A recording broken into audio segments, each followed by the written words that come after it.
তার সাথে পরিচিত হন। তার নাম এডওয়ার্ড। এডওয়ার্ড অনেক চিন্তিত। কিন্তু কেন? মা, এ কি অবস্থা তোমার?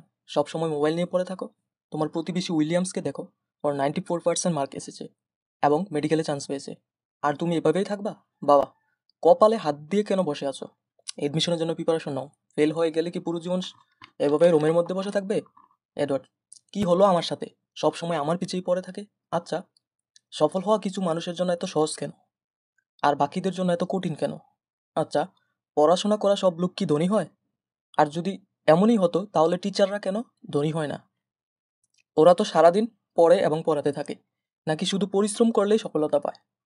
মজুরিও তো সারাদিন পরিশ্রম করে, তাহলে মানুষ কেন ওদেরকে সফল বলে না?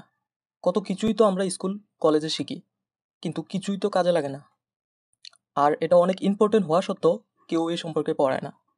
আমরা মানি আর না মানি, আমাদের ভিতরেও অ্যাডওয়ার্ড লুকিয়ে আছে এবং অনেক প্রশ্ন যার উত্তর পাই না। আর এই রকম প্রশ্নের উত্তর শুধু এক্সপিরিয়েন্স থেকে খুঁজে পাই।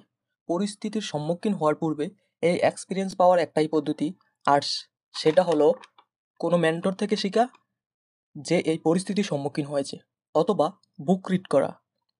আর তা না হলে বুক সামারি থেকে শেখা। Book summary mind, finance, health and social life সবগুলোকেই ইমপ্রুভ করে। বুক সামারি আমাদের ইন্সপায়ার করে ড্রিম দেখার জন্য, এবং এই ড্রিম অ্যাচিভ করার জন্য সহযোগিতাও করে। আমরা যখন কোনো বুক রিড করি তখন আমরা ওই এক্সপিরিয়েন্স এবং নলেজ পেয়ে থাকি, যেটার জন্য অনেক সময় লাগে বা পুরো জীবন চলেও যেতে পারে।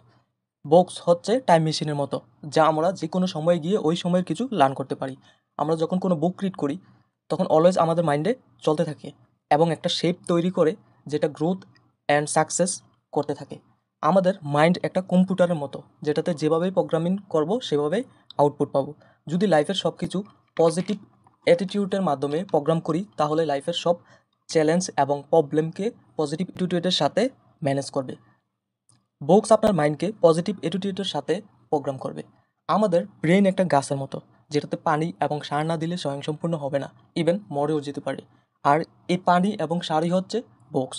গাছে যখন পানি এবং সার দেই তখন অনেক দ্রুত বৃদ্ধি পায় এবং স্বয়ংসম্পূর্ণ হয়ে ওঠে। সো আমাদের গাছের জন্য যেমন সার ও প্রাণী প্রয়োজন, তেমনিভাবে মাইন্ডের জন্য বুক রিড করা প্রয়োজন।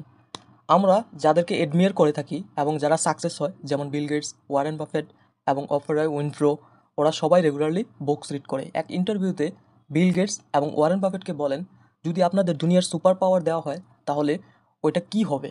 তখন দুজনেই জবাব দিয়েছেন, দ্য পাওয়ার টু রিড ফাস্টার। ভাবেন তো, দুনিয়ার সবচেয়ে পাওয়ারফুল যারা, তাদেরও ফাস্ট রিডিং পাওয়ার চাই। কিন্তু আপনি বলবেন যে বুক রিড করা তো আমার একদম পছন্দ না এবং বুক রিড করার জন্য তেমন টাইমও নাই। আমি আপনাদেরকে তো ফাস্ট রিডিং পাওয়ার দিতে পারবো না, কিন্তু আমার সাথে থাকুন। আমি আপনাদের সাথে আমার নলেজ শেয়ার করব, যা বুকস থেকে এবং রিসার্চ অ্যান্ড এক্সপিরিয়েন্স থেকে অ্যাচিভ করা। So to grow your self, stay with me.